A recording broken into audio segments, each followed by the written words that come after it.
Coming up tonight on Primetime Local News. A Hockey Fights Cancer event is planned in the border city. And we learn more about a new program from Startup Lloydminster. Plus, the Indigenous Makers Market takes place at Lakeland College.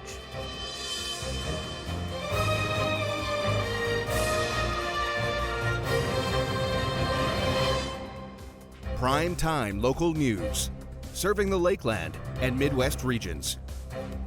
Startup Lloydminster has announced a new Launchpad program, which aims to help small businesses get their footing in a downtown location.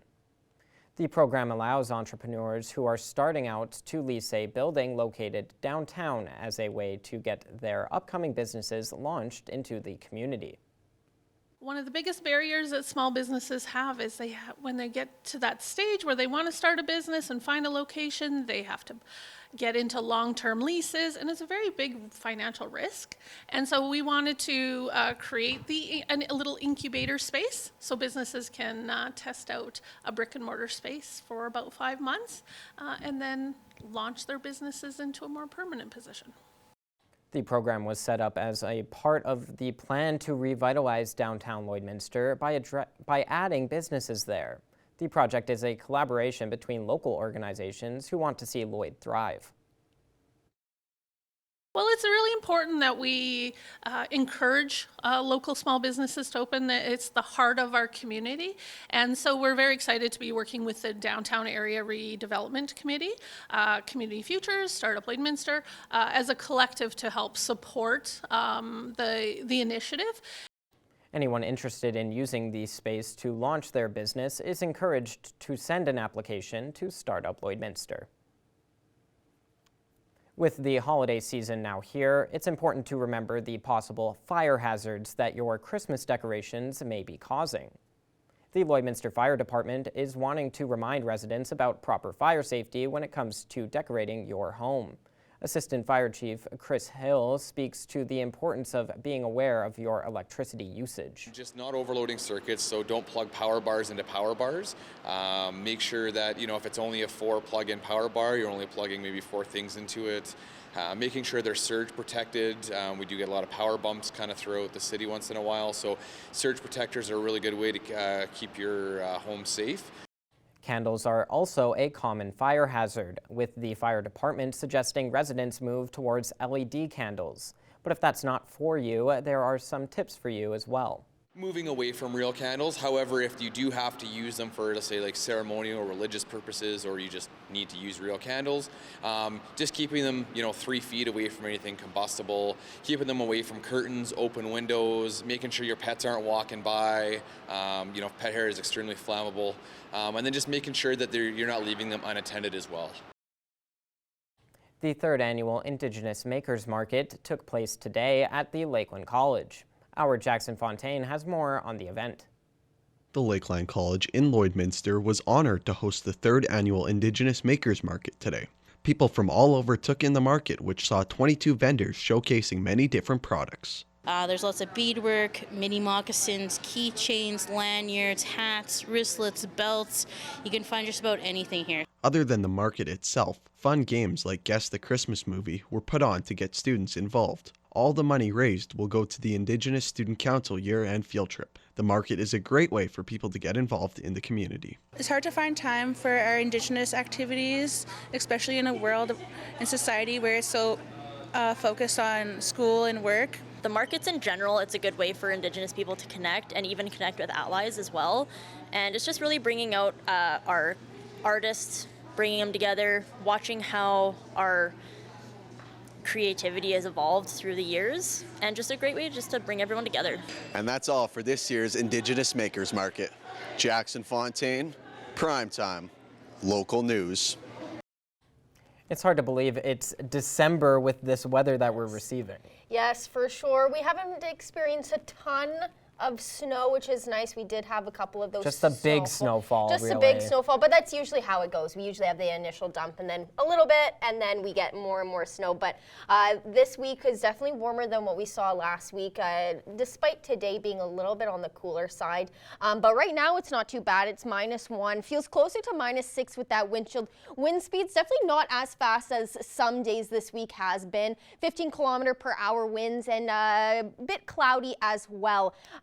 Today was a little bit more on the chillier side. And then in Alberta, a lot of areas above zero, which is nice to see. 0 in Provost and Bonnyville, +2 in Wainwright, Vermilion and St. Paul, 5 out in Edmonton, 4 in Vegreville, and -3 in Cold Lake and in Lac La Biche. And in Saskatchewan, -6 up in Isle Cross, -1 in Pierceland and in Maidstone, and -2 in Green Lake, Meadow Lake, St. Walburg, Macklin, and in North Battleford. Overnight tonight in North Battleford, temperatures will drop just to -7, partially cloudy, so tonight won't be too bad of an evening out. 9-kilometer-per-hour wind, so it'll still feel a little bit chilly, but not too bad, and about 25% chance of some precipitation. Into tomorrow, I expect a daytime high of +5. I expect some sun in some areas as well. A little mix of sun and cloud throughout the day, and then the clouds will start to thicken up as the day goes on. 11-kilometer-per-hour winds. And then tonight in Cold Lake, -6 will be your low for this evening. 9-kilometer-per-hour winds, partially cloudy, so not too bad. And Lake North Battleford, about a 25% chance of some precipitation.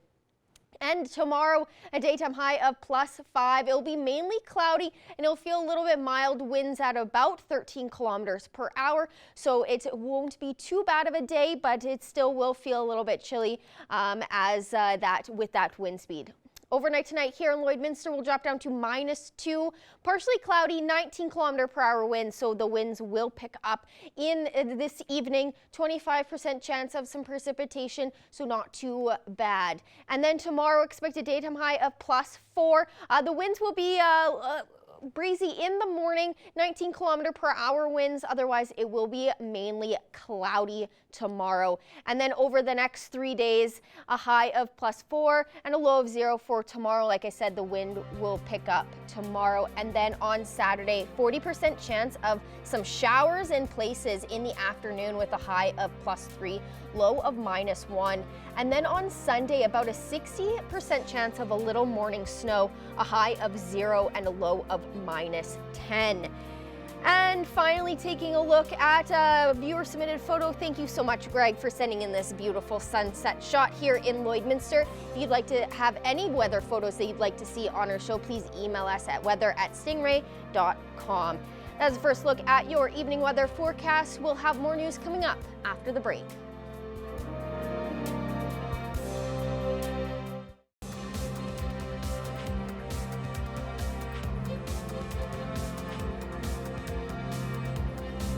The Lakeland Wrestlers women's hockey team is on a break until January for ACAC games, but they aren't done playing hockey, as they are hosting a Hockey Fights Cancer game. Our Thomas Wildman learned more about the charity game.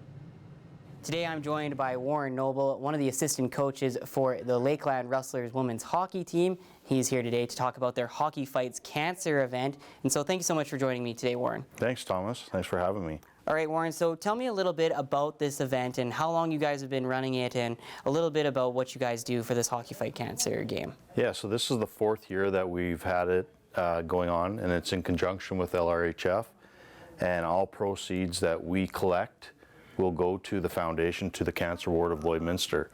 So we do a 32 auctions, we do a silver plate at the game, and then we do actual like donations through LRHF. So we're hoping to raise $20,000 this year. In the past, it's grown significantly throughout the years. So the first year was like $5,000, the second year was 10. We made over 15 last year, and so we've increased it by 5, so which is good. And this year we're going to have our alumni join us.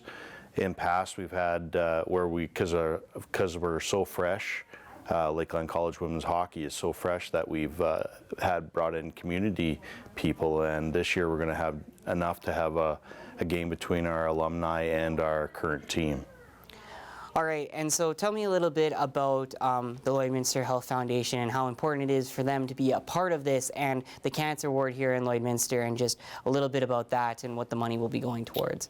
Yeah, so our team is collectively fundraised through community, so we're first and foremost our community gives to us, so we want to give back to the community. And the reason that we kind of chose the cancer ward is 4 years ago my sister was battling cancer, and so we wanted to kind of make it an event, and Morgan and I had talked about what we could do to give back, and this was one of the ways that we wanted to directly give back money right to the foundation itself, because we know that they are in need and need to do changes to some of their stuff at the cancer clinic in town here. So that's what our hopeful is so we want to be able to give that money back collectively and basically allow us to be a partner with them. Awesome. And so final question, just when and where is this game taking place, and where can people get more information if they are interested? So it's on December the 7th, so this Saturday at 6 p.m. at the Russ Robertson Arena. It's a silver plate donation to get into the game. The apparel that I'm wearing, all net proceeds from Collab. You can go to Collab's website, and if you wanted to purchase any of the apparel, you can. That money that's the net proceeds will go towards the foundation as well. So again, we've partnered with Collab out of Lloydminster to be able to help us, make it a little bit more streamlined, a little bit more modern with our apparel, and allow us to have another avenue of community involved. So it works out good for us. Well, awesome. Thank you so much for all the information, Warren, and I definitely look forward to coming and attending the game to raise money for such a great cause. Thanks, Thomas. The annual Here Comes Santa Claus Day is set to go on Saturday. Stacey Comer has more on what is planned this year. It's an exciting weekend here in Lloydminster, an annual event, the 17th, which is hard to believe. Here comes Santa Claus, and one of the organizers, Kurt Price, is joining me. Kurt, thanks for speaking with me today. Well, thanks for having me, Stacey. 17 years, that is quite an accomplishment, Kurt. So much has changed from beginning to end, and a few things are different this year, and you've added a few more things. So let's start off by talking about the pancake breakfast, which is how everything gets started. Yep, just go down to the Legion at 8 o'clock from 8 to 11. The Kinsmen will be cooking up sausages and pancakes there, and that's courtesy of them, of course, and Sobeys. We think about 17 years, Stacey, and Sobeys has been a part of this every year. They also hand make the gingerbread houses. So the bakery team there at Sobeys, they hand make the gingerbread houses. They deliver them to the olive tree. So 3 o'clock, there'll be 100 gingerbread houses. The Canettes will help you put it together. And if the instructions don't make sense to you, the Canettes are there to help out. I've even seen Kevin from Sobeys stop in and say, "Here's how you put the houses together and stuff." And that's courtesy of Century 21 Drive, who has been with us for a long time now as well. Well, and it's just amazing the number of people that come together, and like you said, the ones from the beginning. And this would not be possible without the help of sponsors and volunteers. So tell me a little bit about what those two things mean to Here Comes Santa Claus. Yeah, we have some elves that are, we call them elves, that are helping out with Santa Claus, thanks to Service and Synergy Credit Union. I always say I don't know where we'd be without our credit unions. They do so much in our communities. We really need them. So Synergy is going to host the Wiener Roast again, and their staff go out and volunteer every year with hot chocolate and wieners. And then the Lloydminster Fire Department and the Firefighter Association, they cook those hot dogs as well. So they're volunteering their time as well. We've got volunteers from Service Credit Union to help us out the Atrium Center. The Grinch and Santa Claus arrive. I can't believe I said the Grinch first. Oh, don't tell Santa. But the Santa and the Grinch arrive at 11 o'clock. Jay Guard's been with us for a number of years now as well. They got treat bags for Santa Claus. DQ and Fountain Tire supply DQ treats for kids' meals for the first 300 kids to see Santa and the first 300 to see the Grinch. Treat bags with Santa and the DQ treats for the Grinch. And of course, couldn't do it without Santa and the Grinch volunteering either, of course.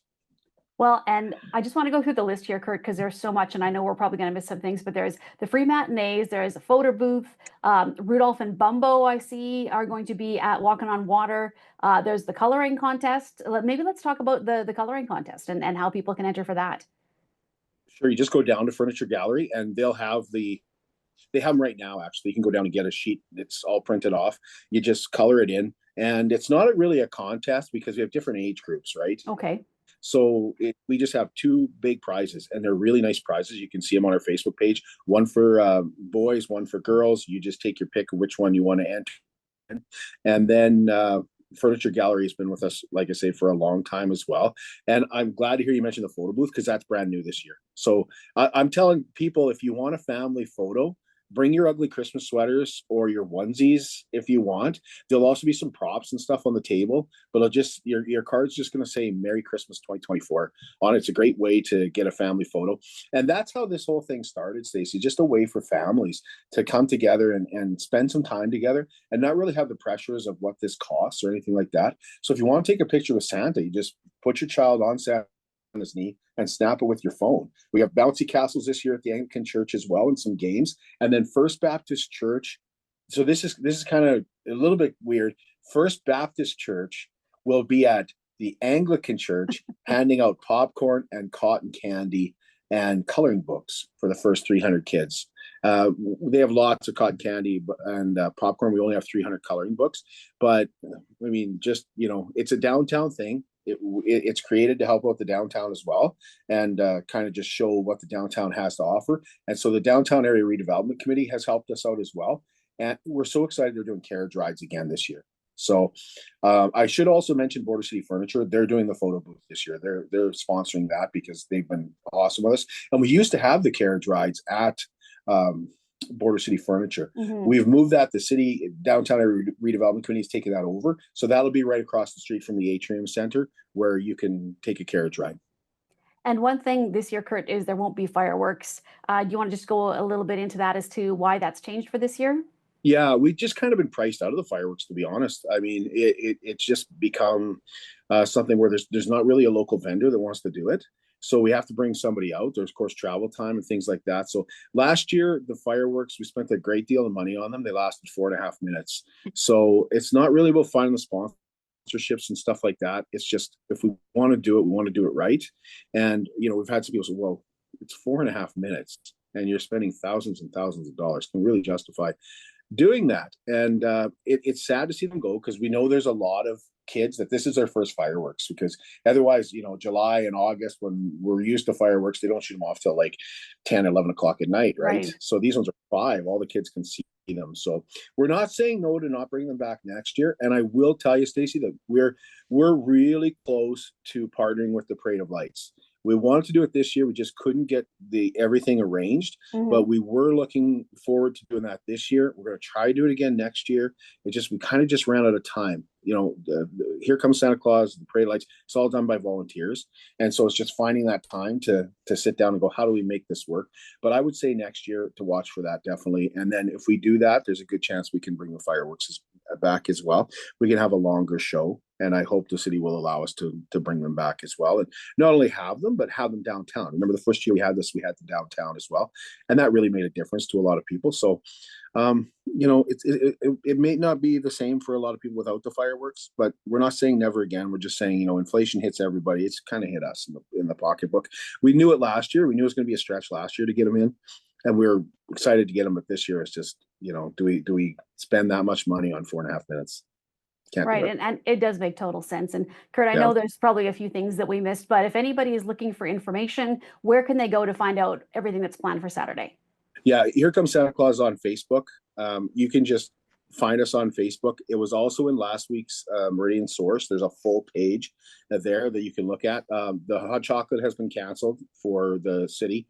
So that's the only thing that we're not doing with the fireworks this year. Otherwise, I think we've got a pretty good day coming. There's cookie decorating. There's all kinds of stuff for the kids, and not only for the kids, but for mom and dad to take part in as well. Center Stage Studios performing. We just hope we put together a day that you can just kind of plan to go here and there, and then take in a matinee if you want, and then go see Santa and the Grinch. And for anybody that hasn't been down when Santa Claus arrives before, if you ever want to feel the magic of Christmas, when Santa Claus arrives with the Grinch, it's just a little magic of Christmas. Absolutely. Well, Kurt, thank you and your crew for putting this on for so many years now. I know you were the driving source behind getting this started. So, and it's always an event, no matter what the weather, that everybody can enjoy. So again, Saturday, Here Comes Santa Claus, downtown Lloydminster. Thank you so much for joining me, Kurt. Thanks, Stacey. And we'll have more primetime local news after the break.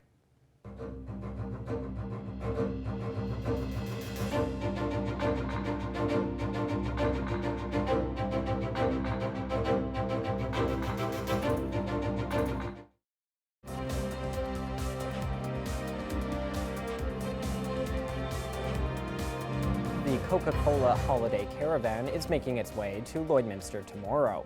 Stacey Comer has more on what's planned for its arrival. I'm happy to be joined today by Emily Curry. Emily is the Director of Marketing and Community Relations for the Lloydminster and District Co-op. Emily, thanks for joining me today. It's a pleasure to be here virtually. Well, let's talk about an exciting event that's happening at the Co-op tomorrow. You guys are celebrating 110 years, so there's all kinds of things happening with that. And kind of to further that, we have the Coca-Cola holiday truck showing up in the parking lot tomorrow of the Co-op. So tell me about what happens once this truck arrives. So the truck will arrive at 4:30 approximately, and then we'll do some setup, and then starting at 5 for the public, the kids can come in and they can meet Santa and they can get free holiday pictures taken with him. It's supposed to be great weather. We're really excited to have everyone out. This is the 3rd annual time we've done this. We took a break last year, but we're bringing it back, and we're very excited to have everyone out. For those who haven't had a chance to see the holiday truck, Emily, can you describe a little bit about what it's like when this truck shows up and, what it looks like, and does it play music? Like, are there Christmas carols happening? Is it just a whole festive atmosphere? It's a very spectacular thing to witness. It's grand in size, and it's got lights and everything that kind of shine. And then in the dark, it looks very festive. And then, of course, we've got music and stuff playing in the background, some holiday cheer. It's a very grand thing. Well, and as you mentioned, there is an opportunity for pictures with Santa. You can also do letters to Santa. So if the kids bring those tomorrow, there'll be a place to drop them. And then there's some specials at the Co-op and also some coupons for those in attendance. So tell me about that. Yeah, so if kids want to bring down their letters to Santa, they can drop them in the mailbox themselves. They get really excited about doing that, and the little elves will go and make sure that Santa gets them. And then we are doing in-store specials. So inside the store on December 6th, inside the marketplace, there will be some sales on pizzas and kind of supper type items, as well as those who are in attendance and attending the holiday truck. There is a 10% off coupon for December 6th only. That day you can bring it in and use that on your groceries. A few specifics are involved in that, but 10% off your groceries and to celebrate the holiday season with us. Well, this is just a great family event, Emily, and we thank the Co-op for hosting the Coca-Cola truck. So once again, for people who are coming out to see this, what time does it start? What time does it end? And I mean, it's going to be pretty tough to miss the holiday truck, but where will it be parked? It is pretty bright. Will be in the south corner of our parking lot, right underneath the Co-op grocery sign. Right in that corner, the lineup, some has been long in the past, but it's supposed to be pretty warm tomorrow, so it should be good that way. It starts at 5 o'clock and then goes till 7:30, or until the last kiddo gets through. So we will be there until the last person's there. All right. Well, Emily, thank you so much for joining me, and good luck with the event tomorrow. Again, Coca-Cola holiday truck will be at the Lloydminster Co-op, Lloydminster and District Co-op tomorrow, and a fun event for the whole family. Thank you to the Co-op for hosting this, Emily, and thank you for joining me today. Thank you so much. It's time now to take a look at your adorable animals in our pet picks of the day.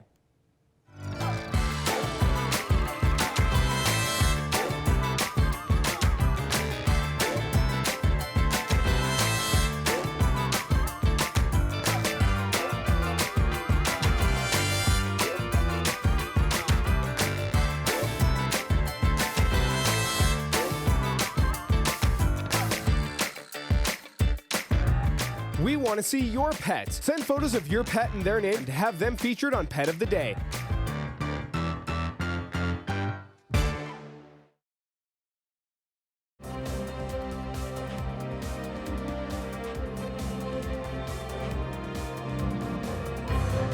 the Harvest Collective Market holiday version is planned for Saturday in Lloydminster. Stacey Comer has more on the vendors and a special giveaway. This weekend is the holiday edition of the Harvest Collective Market. Joining me now is Terry Hauser. Terry is basically the one who does the organizing and gets all this together every time we have a market. So Terry, thank you for joining me today. Thank you for having me again. Well, let's talk about the market this weekend. It's the holiday edition, which it's always nice to go out and feel a little bit festive and do some shopping because there are so many different booths and things to see. So tell me about some of the vendors that are going to be at the market on Saturday. Yeah, we have 43 vendors this time with us. We squeezed in a couple more tables every time we jam in a few more. But we've got something, I say this every time, something for everyone. There's candles, there's jewelry, there's crocheted things for kids, there's clothing, there's all sorts of accessories and bath and body stuff. It's a great place to come, get some Christmas shopping done, find some things that you didn't think you knew you needed either for yourself or for someone else. And, with Canada Post strike, we can't rely on things coming in the mail the way we could before. So maybe coming out and shopping local is another option for you too. And to go to the market, Terry, you guys usually help out a charity as well. So is that happening again for this market?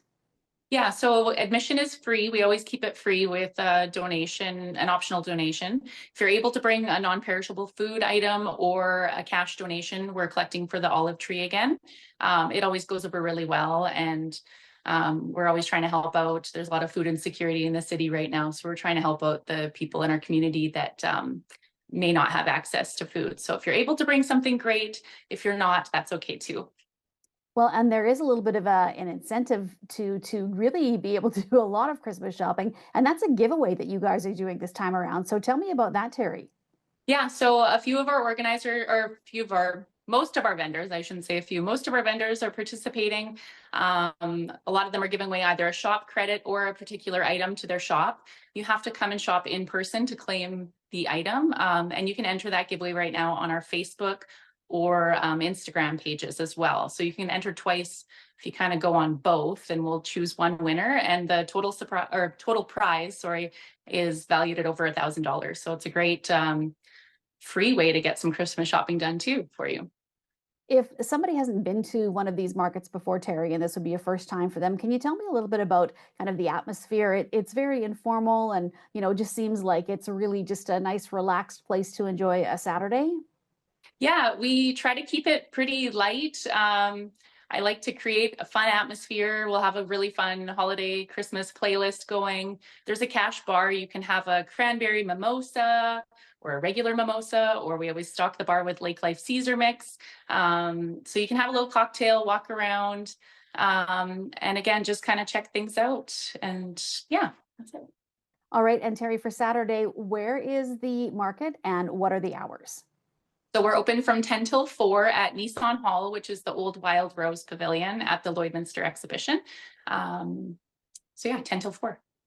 All right, and this is always, just a fun event for everybody. Like you said, good chance to get some Christmas shopping, maybe even for the guys who think that their wife has everything and has a chance to get something really unique here. So Terry, this is always just such a well-organized event and just something that everybody enjoys. And once again, if people are looking for more information or to get into that draw to possibly get about $1,000 worth of really shopping from the market, where do they go to find the information and to enter the draw? Yeah, so the giveaway is happening on our Facebook page. It's Harvest Collective Market is our Facebook page, as well as our Instagram, which is also Harvest Collective Market. And we also have a website. It's harvestcollectivemarket.com. There's all the vendors are listed on there, so you can check out who's going to be with us and scope out what you're interested in shopping for with us that day. All right, Terry. Well, thank you so much for joining me today, and good luck with the Harvest Collective Market Holiday Edition this weekend. Thank you so much. Coming up after the break, our Abby St. John will have another look at our evening weather forecast.